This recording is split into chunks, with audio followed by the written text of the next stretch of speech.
السلام علیکم ورحمۃ اللہ وبرکاتہ۔ میں رحمۃ اللہ بلوچ اسلامی وظیفہ چینل آج آپ لوگوں کو یہ بتاؤں گا۔ آج سنیے کیا لکھا ہوا ہے۔ ادھر لکھا ہے کہ میں حضور نبی اکرم صلی اللہ علیہ وسلم نے حضرت علی رضی اللہ کو 150 سواری کی امرے قبیلے کی طے سر کو پی کی روانہ کیا اور حکم دیا کہ قبیلہ طے کیا بن کان کو آپ رضی اللہ تعالیٰ عنہ لشکر کے امرے اس تیز رفتار کی قبیلے طے پر حملہ وار ہوا۔ انہیں موقع ہی نہ مل سکا۔ آپ صلی اللہ علیہ وسلم نے قبیلہ طے کا بت کانا جلا کر راکھ کر دیا۔ جب قبیلہ طے والوں نے فرار اور اس معاشرے میں بے شمار مال غنیمت مسلمانوں کے ہاتھ آیا۔ قبیلہ طے کا حاکم عدی بن حاتم شام کی جانب فرار ہو گیا۔ جب قبیلہ طے کے مشہور سقی حاتم طائی کی بیٹا کو لشکر اسلام قیدی بنایا، جسے مدینہ منورہ میں لا کر حضور صلی اللہ علیہ وسلم کی خدمت سے قید خانے میں رکھا۔ آپ علیہ السلام نے ہارون علیہ السلام کی مثال ہے۔ میں حضور اکرم نبی صلی اللہ علیہ وسلم کے لشکر کے اسلام ہمسفر عیسیٰ رومی کی سرگود کے لیے روانہ ہوا۔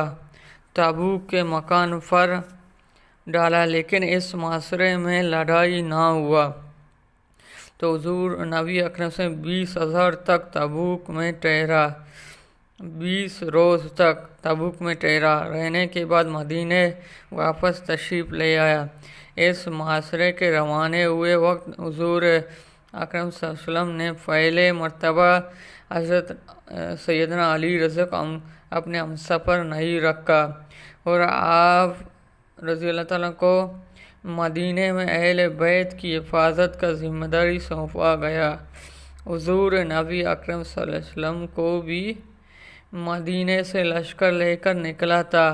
منافقوں نے بات کرنے کا شروع کر دیا تو حضور صلی اللہ علیہ وسلم نے اس لیے آپ صلی اللہ علیہ وسلم کو ساتھ لے گیا اور انہیں آپ صلی اللہ علیہ وسلم کی صحبت ناگزارا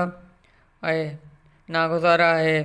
آپ صلی اللہ علیہ وسلم نے اس تیز رفتار گھوڑے پر سوار ہو کر حضور صلی اللہ علیہ وسلم کے پاس موقع شرف پہنچا اور صورت سے آگاہ کیا تو نبی اکرم سے فرمایا، اے علی، کیا تم اس بات کو پسند نہیں کرتے کہ تمہاری مکان میری مکان ایسی ہو جیسی ہارون علیہ السلام موسیٰ علیہ السلام کے نزدیک تھا؟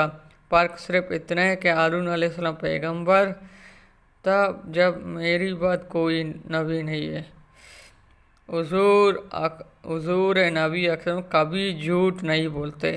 روایتوں کے مطابق ہے کہ نبی اکرم صلی اللہ علیہ وسلم نے مکہ مکرمہ میں حملہ کرنے کے لیے لشکر اسلام خفیہ تیار کیا، جس کا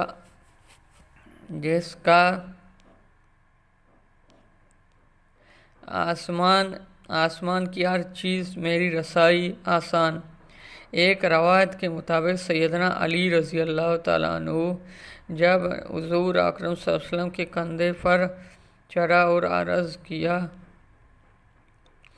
غزوہ تبوک میں واپسی پر حضور نبی اکرم صلی اللہ علیہ وسلم نے حضرت سیدنا ابو بکر رضی اللہ عنہ کو امیر حج مقرر فرمایا اور آپ نے 300 صحابہ کرام کو قافلہ لے کر مدینہ سے مکہ مکرمہ حج کے لیے روانہ ہوا تو حضور اکرم صلی اللہ علیہ وسلم نے اس قافلے میں حضرت سیدنا کو کیا اہم ذمہ داری سونپا رہا اور آپ کو امیر حج مقرر فرمایا۔